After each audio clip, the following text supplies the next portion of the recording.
I'm detecting a male and I'm seeing the male in black and white. And He is a male. was his face quite long and narrow? So he was a professional that had a desk job. I'm seeing that he was quite well dressed, like a businessman, and that he did something important, but he was sitting at a desk. Statesman or a. There is certainly political influences or influences around him. So what I did see was like an old-fashioned Ford vehicle, like a Ford type old-fashioned vehicle with like the big wheel on the back. And Yes. everything I'm seeing is black and white, which is interesting. I'll let you know that all the photos I have of him are in black and white. Okay, so it's the kind of vehicle that had quite thin tires, um, like early model Ford, and he seems quite debonair, quite swanky. So he's opening the car door for someone to step Yeah. out, a lady, and she's got a bit of a fur, and she's got a little hat on with a little brim, and her clothing's quite demure, her skirts are quite long. Her she's got a jacket, almost that it's not the done thing to have too much skin showing. So I could imagine she would have done a Charleston, this lady, like kind of dance, and she would have had the drop waist in her dress with the skirt that was longer. So that kind of era dress. The way I'm seeing it, it is a relationship, but it's like he doesn't get too close to people. So Mm. he's quite debonair, but it's almost like he's a little bit aloof in his relationship with this lady, that she's there on his arm, but he's quite important and he's got more important things to do and more important people to speak to of the US. Okay. Yes, we're in the US. So criminal activity, Mm. Okay. bit of a gangster. I can't say whether he was a gangster. So I got quite distinctly the words criminal activity, Mm. and I felt like there's money laundering involved with that, and that he has connections, but they are not known, quite underground connections. He's extremely well connected, this individual. Okay. So he became known when he was in his 20s. He did. And he showed me that he's quite a charmer, quite a charming kind of guy. I'm starting to feel his personality now. Like he could charm you with a smile. He knew how to be suave. He could, everything he did had a little bit of a flair. And he's saying he learned that. I'm getting that he had a Brooklyn accent. So he had a certain accent. He could very well have. Mm. Yep, because of where they lived.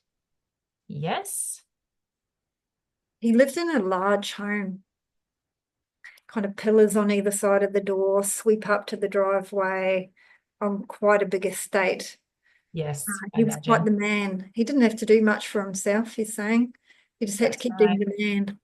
the man. Maids, so he had maids. And how I'm seeing that is quite traditional dress in the black and the white apron and the, yes sir, no sir. That kind of the cognac, the having people around, parties at his home, into a Yes. lot of entertaining people at his home. And I'm seeing that this may be where the senator piece comes in, that entertaining within the Senate. So he was entertaining quite influential people. I'm not sure he personally was entertaining, but the household would have been Yeah, entertaining. it's a little bit upper class because I'm seeing white gloves on him, almost like we put on our white gloves and occasionally we wear our top hat. I'm actually, interestingly enough, because it's like you just fast forward to, he's saying he died either in 65 or age 65. So I just got died 65, Probably around 64. rounding it up for us.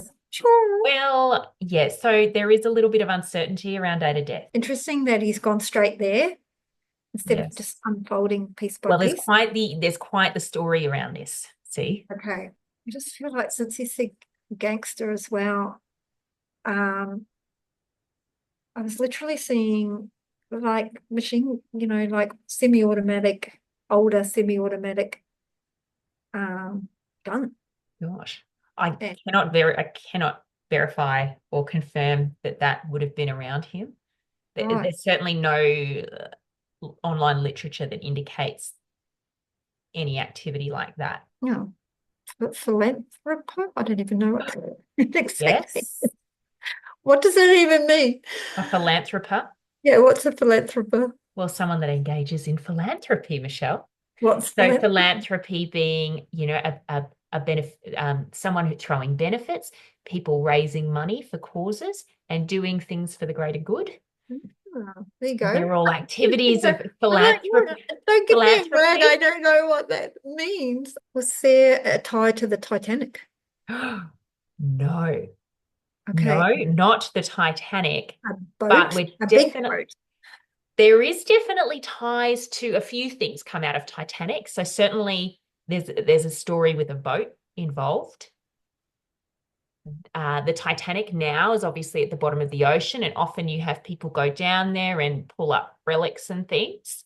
So there's a bit of that he could be referring to, recovery of certain artifacts. Mm, okay. Okay. Well, I'm seeing what definitely looks like the Titanic. So Titanic went down April 1912 or 10? 12. And he wasn't born yet. So not sure. Okay. Okay, so what I'm seeing in that case is a very large ocean-going boat that looks like the Titanic in that it's a passenger boat and it's quite large. I would imagine that he boarded a boat like that. All right. I'm getting particular words, like I just got debonair, I got privileged before that. I'm seeing that meals were served on quite a big table and they literally lifted the silver service lid off the plate, like, here's your meal, sir. Fancy. Very much yes sir, no sir. I'm getting the word merchant as well, and that could be the father. I feel like the father had slightly bigger jowls, liked a cigar.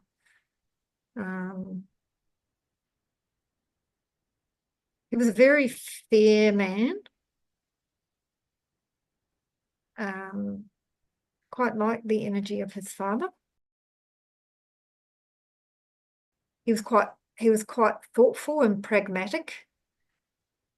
He was very logical. I didn't have much time for his children. Absolutely. He That's was a very 100% true. busy man. Dad was the vice president. He was the governor of New York. Right. And he later became the vice president. The wife was quite a solid lady, although I feel like she could be a little bit nervy, just in personality. She So was a little bit. is this his what? This is his mother. His mum and dad. Yeah, the mother, I'm just feeling like she can get a little bit flustered easily, just it's her personality trait. It seems like everyone in the family were quite solid and quite sensible, but the mum was a little bit more flighty in her personality. Interesting. Yeah. She could be quite mean, the mum. She had to take to bed with migraines sometimes as well. She got herself a little bit overwrought, and then she could really snap at people, be a little bit snappy. Particularly her help. She wasn't always a very pleasant lady. You know, the interesting thing is I'm not really feeling him strongly. Usually I could get the whole personality and feel, and then we could just Right. go along with the story. Would you like to see a picture of him? Yeah, let's see if that helps. No children. Didn't have any children. He didn't have children. No, he did not. Okay, so he had a sister. Yes. Don't think too much separated them in age. Was he a twin? Yes, with his sister. Right. So she was the one he was close to. Yes. Do you pick up any names? Mary. That's her name. So that is the sister's name. That is also mum's name. Definitely close. And they played tennis together. They had kind of a similar group of friends. I think they did, by all accounts, from what I can see, they actually did quite a bit together. The dad kind of had him pegged for some good things. It was just a given. Yes. Yeah. Absolutely. He almost had no choice about that either. That was Yes. just that way or the highway. That's right. He didn't even really look left or right because that was just the way it was. There was no real point, but he had a personality where he would have been more suited to something else rather than what he was doing. But like I said, that was just the way it was. So he didn't actually think there was any other choice or any other way. It was in fact follow in the family footsteps. His father was the US vice president. And his grandfather was then the American financier, and then his father was the co-founder of Standard Oil. So that's where the money's come from. Africa, game hunting in Africa. Oh. Yeah, he really enjoyed being away. He enjoyed Africa. There was a sense of freedom and space, and he could just be in a more unstifling environment. It just allowed him to relax more. But he was very used to that very formal environment. So if he wouldn't have known what to do if he wasn't having his meal served and the top taken off and, all the silver and everything catered for, because he just knew no different. So that's interesting that he's showing you Africa. How did that come through? I saw what looked like him on safari. And Okay. he's wearing all the clothes. Whatever he does, he's got the tennis outfit and then he's got the safari suit. Yes. And it's even got a little hat. The hat seems to Yes. match the outfit. And so he's quite now we put on our safari suit. And he would have likely had to take a boat to go, because I did see him boarding a boat as well. So likely have to take a boat to these different continents to do these kind of activities. Commercial flights for like 1920 or something. So I'm not sure when it would have been the norm to board a flight to another country. So yeah, very possible that he boarded a ship to get to these locations. But yes, certainly he did engage in some cultural activities. And I have seen photos of him dressed in sort of safari suits, or how you've described them. Yeah, like and this is quite significant. So there was like donations. Those kind of showed me just like, here's a wad of money. So he obviously was involved in some kind of, well, there's a philanthropist as well, like charitable. Let's say more so exchange. Exchange. So more so exchange. So around his death, I'm just seeing wooden crates of cargo. Interesting. Yes, that's definitely relevant. Okay. His father opened a museum. His father opened a museum because he was interested in tribal and indigenous cultures. And so he used to travel around because he had an interest in anthropology and art.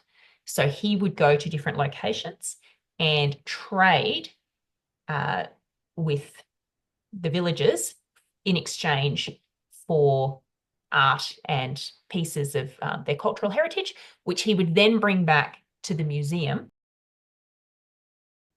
Ghana. So I'll give you the location.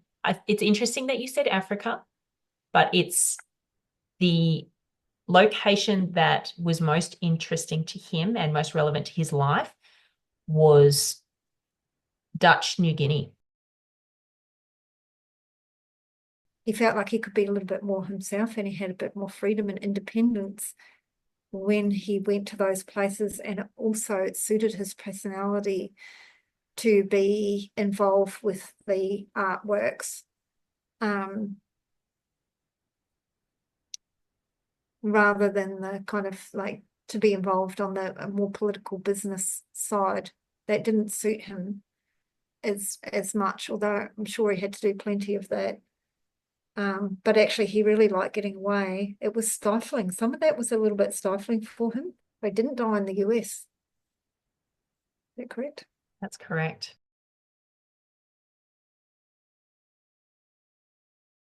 So what I'm getting the sense of is he was actually killed. He was attacked with a knife, or some kind of something where he was stabbed. Don't know if that's in your literature. There is definitely a theory, and Okay. quite a plausible theory, that this is what happened. And where he is, or what it's in connection with, is the cargo. And he's letting me know he was taken by surprise. Yes. Doing something one moment, set upon, and his life was over very quickly. And I'm getting the feeling that he was stabbed somewhere up high around his shoulders or neck.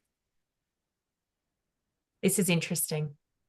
And that he bled out very quickly. His body was taken away quite quickly as well, from the place where he perished. He may have been conscious for a little while, but not very long. It's like he stretched it out of there or taken away quite quickly. And then he's just showing me like he's looking down, watching himself be taken away.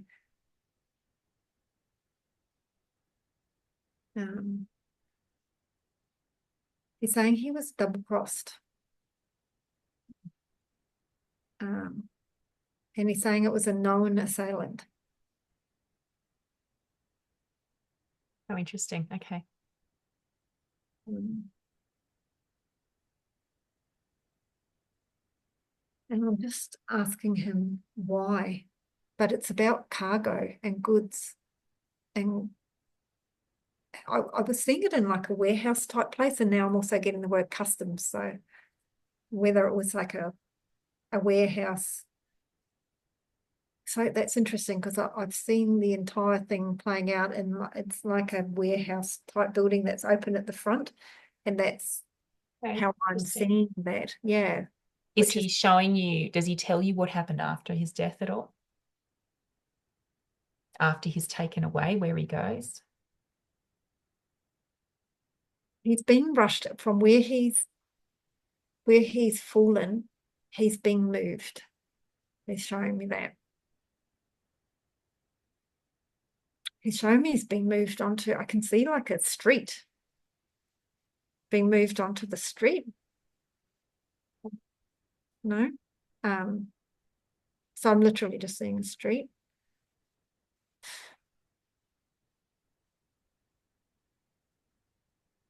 He's saying the circumstances surrounding his death, there is some, it's not clear. Is that correct? That's correct. Yeah. Okay. So there are a few theories around the circumstances. Okay, it would be nice. And there is still some, I suppose, lingering question of whether or not he did die. Okay. Yes, he perished. So age 65. Gee, wasn't too young. You're close. He was missing for 63 years. What? Because he did, right. And so when he was age 65, they found him, no? He was aged 23 when he went missing. Oh, when he went missing. That's interesting, because that's what I couldn't just put together then, was him being 65 when he passed and him looking young in the warehouse. So what he was showing me is that the person behind it he knew. Yes. And the person behind it was another businessman. Okay. But he had someone else attack him. And so the businessman, he had a little bit of a tummy and he was in a suit and he had his little hat on too. And it was like they were there together. And he stepped back and he got set upon by somebody else. Yeah, interesting. Okay. He is coming back to this criminal activity. He's saying he was involved in criminal activity. 23. Oh, geez, so young. So no wonder he's interesting. So do you want me to tell you a little bit about what led up to his death to paint a picture for you? Yeah. So he had gone on an expedition to New Guinea to obtain more artifacts for the museum. So he was out there on a catamaran with another American, I believe, and 2 local guides. The boat capsized. Right. And the 2 guides got in the water and swam to the shore to go and get help. They didn't come back for hours and hours. And so he offered to get in the water and swim to the shore to go and get help because he was worried that they weren't actually getting help. So he tied some jerry cans to himself with a rope, got in the water, and this is where we're not sure what happened. The theories are that while in the water, he was attacked by a crocodile. Theory 1. That he made it ashore, that he didn't make it ashore, that he drowned. The swim was approximately 21 kilometers in open water. Sharks, crocs, you name it. Yeah. But having said that, people actually got in the water and did the swim to see whether or not they could actually make it after he went missing, and they made it. They all made it. And he's a fit 23-year-old. So it's very possible that he did make it. I should say it's not impossible that he made it. So that's the second theory. The third theory is that he made it ashore and was then killed by the Asmat tribe. I definitely don't get him on a boat. Mind you, he did show me a boat, but that was obviously not a catamaran early on, but not around his death. Okay, let me see if he'll clear it up, because from what I can see, he died on land. Interestingly, when this story first came into my attention last week, my husband asked me to tune in myself. Yeah. I got the stabbing as well. Right. I got it on dry land. Yes. But I got it on my left-hand side, so I can't tell with the camera if you said left or right, but I was on the left-hand side, got stabbed, and I felt that there were 2 individuals that were responsible. The man and the assailant. I didn't feel they were in suits, but I felt that there were 2 individuals from that area that were responsible. Right. I did feel like there was a man overseeing the death that was in a suit. Yeah, interesting. That may have ordered it, or something, that there was a prominent man. He was a businessman. He was a man that sat back a bit, had quite a good stomach, an older man than him, like in his 50s or even in his 60s. I'm seeing him in a beige suit, and it's like he's just standing. He's involved, but he's standing back. And interesting. So either he's ordered this or he's allowed something to happen, but nothing about a boat and water and swimming. That's just, from everything I can see, it's a fabrication. And it was like he was looking at something. It was like he had been taken somewhere, and so he said, I can't even remember exactly the words, like turncoat. I can't remember exactly what the words are, but it was like he's being misled. He's going to have a look at something. It looks like his cargo. It feels like a big open warehouse. If you opened up the front, it would be almost like a loading place for the boats. So close to water. It's on, feels like harbour side, and it's that he's completely unaware, talking, having a look at this crate, and then it's completely unexpected, and then he's taken away. Yeah, interesting. Yeah. I mean, possible. The That's images how he and was showing me. It was quite specific. the images I've seen, this is like something out of Castaway. It's just a long, deserted beach, and there's one tribe that lives. The Asmat people live in this area. I don't think he was killed. He was killed in a warehouse, like in a building inside. Did you get an inside or outside? Inside. I didn't. I had him on the beach. You had beach. Okay. I had him because when he fell, I felt the sand on his face. Right. Yeah. Okay. So we both got that he came to a demise, not through drowning, and not through capsizing, and then or he was crocodile attack. Which is disappeared. what I was worried about when I Okay. Well, I think we've solved that mystery. Mm. So he was disappeared because his body, they brushed off, took his body away. I mean, gosh, in New Guinea, they probably had a nice dinner, right, at that time. Well, so that is the One of theory the theories. that they actually that they took his life and that he was eaten. So during the time that he was over there, the Dutch, it was a Dutch colony, and they were trying to show the rest of the world that they had civilized New Guinea. Well, Possibly. obviously it wouldn't have been good press for them had this story got out, if that is what had happened. And so there is a bit of a theory that that he was taken and eaten, and that the people over there was a Dutch missionary on the island at the time, and he wrote letters to the embassy or the Dutch to say that that this gentleman had been eaten, and that he had actually seen various body parts on display of his. No way to go. So, and so now, there's books and massive conspiracy theories around what happened. But yeah, there is some evidence. Another theory that he's still living on the island and he's like, and just didn't want to come back to his amazing life in the US. So following his death, his father flew to New Guinea for 10 days to try and find him with a search party. And they never found him. They never located him. His connection was strong with his sister and his mum.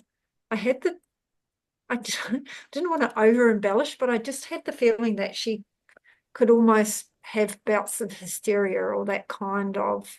Oh, wow. Like she could be quite upright, but behind the scenes, it was like, headaches and migraines and a bit of hysteria as well. I wonder if the hysteria relates to his missing. Could be. Because they have reported online that when he went missing, she stopped being in the limelight as much and was just hiding. Okay, so that would align with, interestingly, her being in a room a lot and being quite a cranky lady, and the hysteria and the migraines and the not well, and it's like her nervous system really didn't cope after that, and she was in her room a lot, and it was, I see that it was dark. Every time I see her in a room, it's like my head, my migraines, and just she's become quite fragile after that. It would just eat away at you, losing a child in a foreign land, and you're not sure how or whether they're still here. There was grief with his dad as well, but his dad was quite a busy man, so he could kind of get on with different things and put it in its place later on. What an interesting story. Yeah, interesting how I was getting some things and some things are harder because I just don't feel like we were. That's right. Yeah. Well, that's just the type of connection, I think, sometimes. I think when you don't have a good connection, you do feel stale. So I feel like, oh, what a fizz. For me, that's a real fizzer, because if you can't really get their personality, then you can't bring them to life. Let's see if he's got a message. Yeah. Yeah, I'd really be interested to hear what his message is. I'll just tune back into him. Full name? Michael Clark Rockefeller. Have you ever been to the Rockefeller Center? I have, but Did you see the rockets? I don't know. I'm just one of those people that. You know that famous Christmas show they do in New York? Oh, no, I didn't. The Rockets? Lots of can and I think that's actually where they have the what is it called? With the sugar plum. Oh, the ballet. I've just had a mind blank. Oh, no, I wouldn't have a clue. The Nutcracker. They performed the Nutcracker at the Rockefeller Center at Christmas time in New York City. I'm the kind of person that I'll get out of the city as quickly as possible and go for an outdoor experience somewhere. So, and the facts just go like, shoo, shoo. He doesn't mind the intrigue around his disappearance. It's like a mystery. And he quite likes having this air of mystery around his passing. He doesn't mind that. He would have liked to have had some finality for his parents. Yes. But regarding his mother, it's interesting because it's like everything was so picture perfect in their lives, and then there was just this tragedy which upended this. It doesn't matter what you had this mansion, you had these beautiful gardens, you have the opportunity to go off in big boats overseas, but one incident, one thing can bring you undone. And he's saying there's something to be said for resilience in life. He had a little bit more of an adventuring spirit, and he did get to expend that to some degree, but perhaps not to the extent that he would have liked. He would have liked to have been more independent. So his life was mapped out for him. And he's saying it wasn't a life that really gave them the ability to establish resilience. So he's really encouraging people to go out and explore and do some different things, and be self-reliant as well.